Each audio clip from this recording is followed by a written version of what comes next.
ബീഫിനു പിന്നാലെ ബംഗാളിൽ മത്സ്യം കഴിക്കുന്നതിനെതിരെ സംഘപരിവാർ സംഘടന.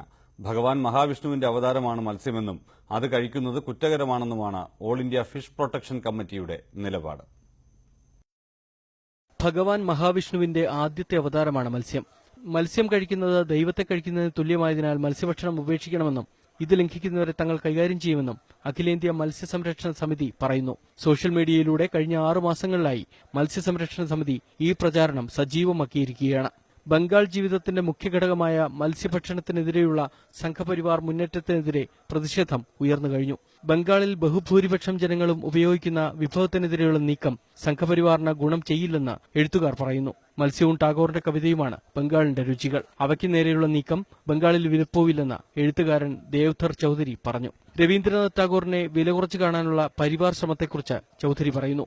ടാഗോർ ഹിന്ദുവിരുദ്ധനും സ്വഭാവദൂഷ്യമുള്ളയാളുമെന്നാണ് പ്രചരണം. ബങ്കിംഗ് ചന്ദ്ര ചാറ്റർജിയായിരുന്നു യഥാർത്ഥ ഹിന്ദുവും ദേശീയവാദിയുമെന്നും അദ്ദേഹത്തിനാണ് നോബൽ സമ്മാനം ലഭിക്കേണ്ടിയിരുന്നതെന്നുമാണ് പരിവാർ വാദം. അത്തരം വാദങ്ങൾ ബംഗാളിൽ അപ്രസക്തമാണെന്ന് ദേവ്ധർ ചൌധരി വാദിക്കുന്നു. മത്സ്യവും ടാഗോറും ബംഗാൾ രാഷ്ട്രീയത്തിന്റെ മുൻനിര വിഷയമായി മാറിയിരിക്കുകയാണ്. ബംഗാളി ഹിന്ദു ഉയർത്തെഴുന്നേൽക്കാൻ സമയമായി എന്ന പ്രചരണവാക്യവുമായാണ് മത്സ്യഭക്ഷണത്തിനെതിരെയുള്ള പുത്തൻ നീക്കം. National desk, news 18.